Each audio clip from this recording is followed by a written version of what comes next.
Very sad. Michael and Boca. Randy. Yeah. Yesterday, man, it was the first time that I know that I finally accepted that Donald Trump is a racist, Randy. And let me tell you when I accepted that. I know. But let me just tell you. He could be not. But what he does. We'll get to that. Yeah, we'll get to that. All right. That he's an opportunist. Yeah, we'll get to that.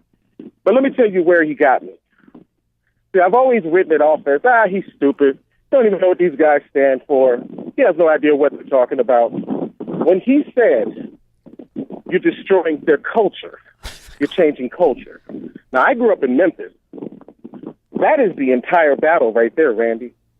Southern culture, Southern pride, preserving white heritage. But I understand that, but that's like what I opened with. You know, if your heritage, if your culture is only longing for torture and beatings and slave labor by force, in order that you can, be the lord of the manor and not have to work as hard as free labor does for you by virtue of torture and beatings as a threat and intimidation with torches and all that stuff, then you need to disappear because you're a dinosaur, man. You have no place. Southern heritage, it's got to have more to it than just slavery, no? No, Randy, no. Because what you're dealing with here, you're dealing with the great-great-grandchildren of people who fought in the war but never got to own slaves. They never had slaves. So there's been resentment because their great-great-grandparents were too poor. Well, so they watched the elites have slaves on these great plantations, and they used to dream about the day when they would get to. But that day never came. And they were even willing, Randy, to go fight for that day and spill their blood for that day. And that day has never come. And that's why the cities are progressing. And if you go to rural America, it looks like it looked 100 years ago. Yeah, well, because they never learned how to work their land. They never figured it out. Because Republican governance tells them it's our fault. Do you know that these nuts think that Atlanta, New York, L.A., where me and you are in Palm Beach County, that we live in hellholes? Because they're told that, Randy. The biggest gyp is them. They're the ones being lied to, Randy. Oh, I know. I understand. And this whole idea, I mean, if you look at white supremacy and Nazism and KKK and all that, their entire ideology is based on victimhood. So, I hear what you're saying. All of it. I know. And that's what I'm saying to them.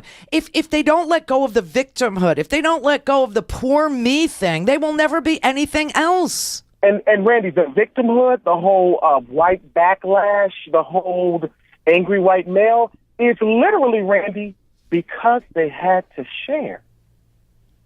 Sharing, Randy. We're talking about sharing. My progression, my sitting in this Jag takes away from some well-deserving white guy in Osceola County. Well, that's just plain sick. I mean, but that's it. But that's Southern heritage, Randy. Right, I get it. But I get what you're telling me, and I hear you, and I understand because it's just insanity, right? It makes no sense. And if they're this crazy that the only part of Southern heritage that they desire back, that they miss, that they want to elevate, is the part where they get to own people and torture people and inspect people and German envy, baby, German envy. Yeah, but Absolutely. So let's look at this. The German thing is pretty modern, okay? This happened in my dad's lifetime, and my dad fought against fascism, and because he saw the horrors of Nazism, my dad came back. He was never the same, okay? He really did sacrifice his entire life to beat back fascism, okay? As a Jewish infantryman, okay? No question about it.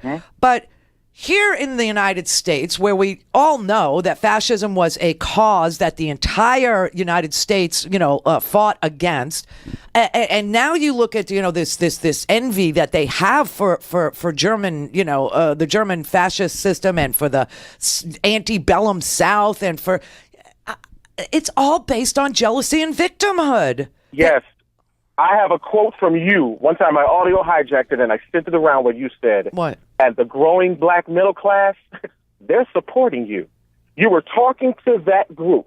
You were talking to those Trumpkins, those daydreaming, fetishing, fantasizing freakatoids.